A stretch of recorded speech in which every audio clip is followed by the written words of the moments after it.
Welcome to pro tips. Please like, share and subscribe. 6 के levels के लिए आप कह रहे हैं बलरामपुर चीनी में भी एक मंदी का ट्रेड, इनफैक्ट कई सारे ऐसे स्टॉक्स हैं जो फिसल रहे हैं, दबाव देखने को मिला है। लेकिन कैश मार्केट की तरफ अगर आप ध्यान दें तो एक दो स्टॉक्स जहां पर इस घंटे ट्रेंड मजबूती का आता हुआ, एक तो स्क्रीन पर लेकर आइएगा प्लीज। बॉम्बे डाइंग का स्टॉक 123 124 के आसपास स्टॉक ट्रेड कर रहा है, डे हाई पर है, 4.5% तक का इजाफा देखने को मिला है।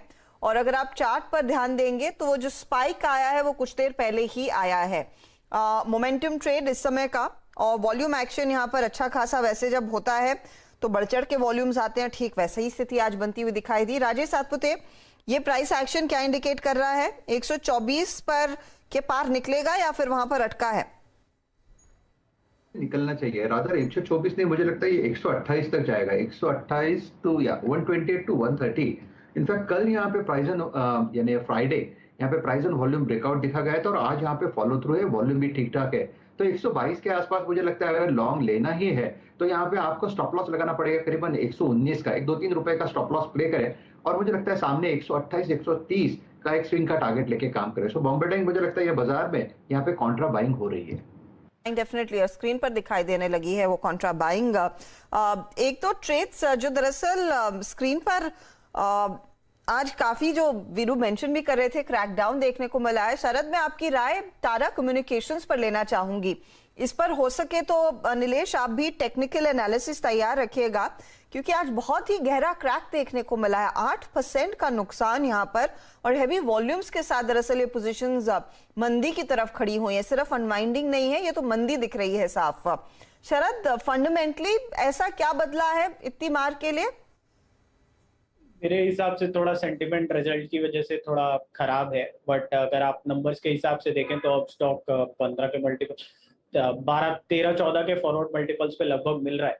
तो मुझे लगता है ये प्लेस पे तो आइडियली किसी भी सेंसिबल इन्वेस्टर को बेट ही करना चाहिए, क्योंकि ग्लोबली जो वॉइस कैरी करने का बिजनेस हो या होलसेल इंटरनेट वगैरह का हो, उसमें ये काफी अपनी तगड़ी पकड़ रखते हैं और आने वाले समय में उस बिजनेस में कोई खास कमी होने की हमें उम्मीद नहीं है। रादर ग्रेजुअल इम्प्रूवमेंट ही होना चाहिए। प्लस जो लैंड बैंक का एडेड बेनिफिट है वो भी है। तो मुझे नहीं लगता कि ये इतना अब इन वैल्यूएशंस पे कुछ बेचने को बचता है। आइडियली अगर आप एक लॉन्ग टर्म इन्वेस्टर हैं तो आपको एक्यूमुलेट करना चाहिए। अगर मेरे अनुमान के हिसाब से यहाँ से करीब 35%, 30-35% की जैसी अपसाइड रहनी चाहिए 12 से 18 महीने। शायद डिप में खरीदारी का मौका है। नीलेश, टेक्निकली आपको कैसा दिख रहा है काउंटर? क्योंकि नंबर्स म्यूटेड थे, जैसे शरद भी कह रहे हैं, पिछले जो हफ्ते आए थे, और उसके बाद जो ब्रोकरेज रिपोर्ट्स आई हैं, सीएलएसए ने आउट परफॉर्म की रेटिंग दी, लेकिन टारगेट कट हुआ।